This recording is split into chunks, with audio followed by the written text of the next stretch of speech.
कि महिलाएं बच्चियां 4 दिन अशुद्ध होती हैं, उनको पूजा पाठ से सबसे दूर रखना चाहिए। इस दरबार ने उस परंपरा को तोड़ा है। तोड़ के किया है कि मां से ज्यादा शुद्ध इस पृथ्वी पर कोई नहीं है।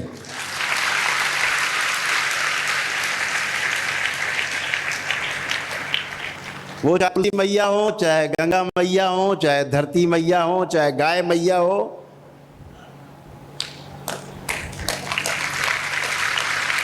और चाहे अपनी मैया हो, इससे पवित्र संसार में, सृष्टि में कुछ भी नहीं। ढोंग ढकोसला बना के रखा कि महिलाएं अपवित्र हैं। हमारे महापुरुषों ने किसी अन्य कारण से वो व्यवस्था बनाई कि इन 4 दिनों में महिलाओं से कोई काम न लिया जाए, क्योंकि शरीर एक संक्रमण के दौर से गुजर रहा होता है।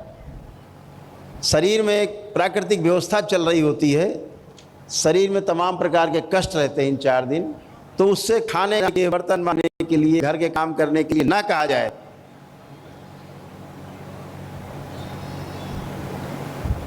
आराम करने को कहा जाए, इसके लिए बना नहीं है। लेकिन ये अपवित्र है, ये बिल्कुल गलत है, एकदम गलत है और महागलत है। ऐसे शास्त्र को फाड़ के जल देना चाहिए जहां महिलाओं को अपवित्र बताया जाता है।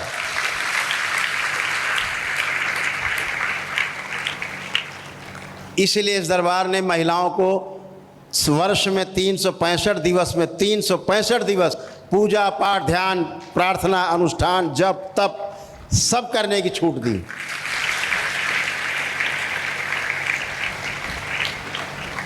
मां अशुद्ध नहीं होती। अगर मां अशुद्ध है तो ध्यान रखो, इस पृथ्वी पर जितने महापुरुष हुए हैं और होंगे, वो सब अपवित्र हैं और सब अधूरे हैं। मां के जिस खून से गर्भ में हम बनते हैं, उसके नाड़ा से लेकर वो मां का वही खून होता है जिसको आप अशुद्ध बताते हो, उसी से शरीर बनता है।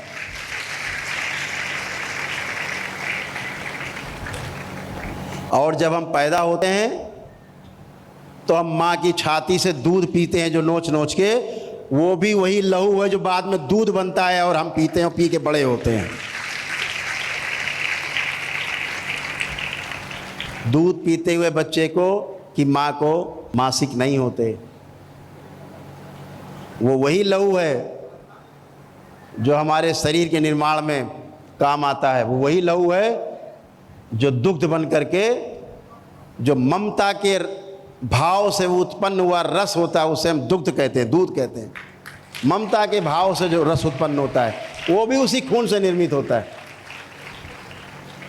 और हम बैठ के बातें बनाते हैं कि माँ अशुद्ध है, बहनें अशुद्ध हैं, बच्चियां अशुद्ध हैं। ये 4 दिन ऐसे लोगों को मुंह तोड़ जवाब देना चाहिए।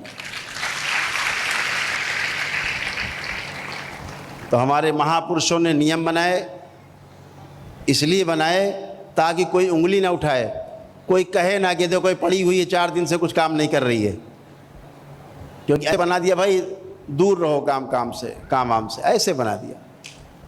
लेकिन कोई कहे ना, इसलिए नियम बना दिया, हाँ भाई 4 दिन छूना ही मत, काम मत छूना।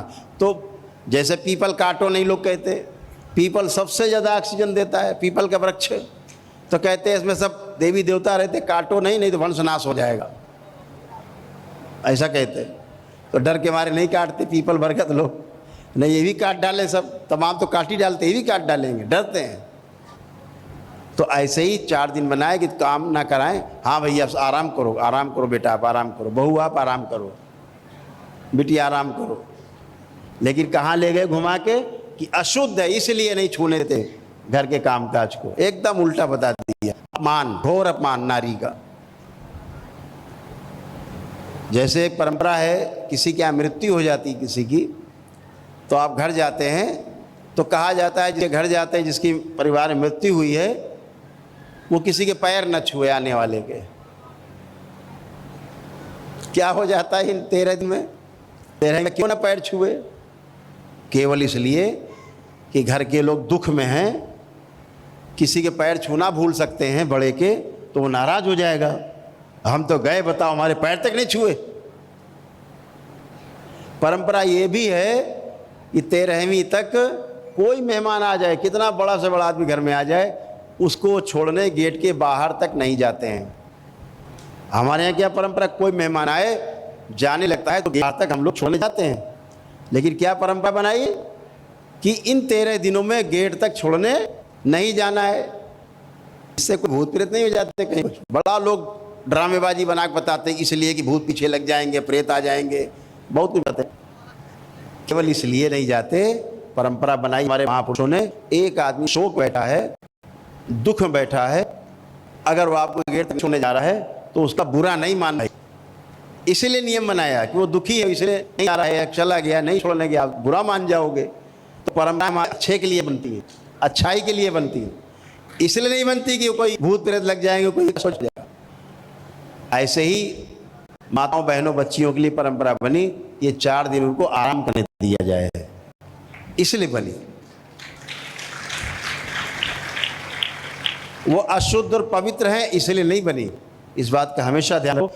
सभी पुरुषों से बहुत विसंगतियां हैं, इसको आपको समाज में ले जाना है, इन सारी कुरीतियों को समाज में ले जाके इसको खंडन करना है, तोड़ना है आपको सबको।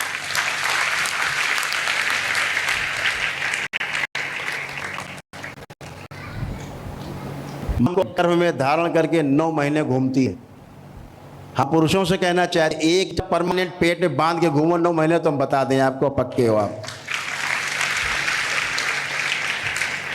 एक ईंटा बांध के नहीं घूम सकते बाहर 9 महीने आप। वो हमें 9 महीने पेट में पालती है, अपने खून से सींचती है, वो लहू से सींचती है। इसका खंडन करना चाहिए समाज में इन चीज़ों का। जैसे एक और बड़ी विडंबना है, कहना चाहेंगे सभी लोगों से, जितने लोग भी हमको सुन पा रहे हैं बहुत ध्यान से, विज्ञान से जुड़े लोग भी ध्यान समझ पाएंगे, सुन पाएंगे। शादी होते ही सासू माँ के मुंह से एक ही बात निकलती है, अब जल्दी से दीपक दे दो, कुल दीपक।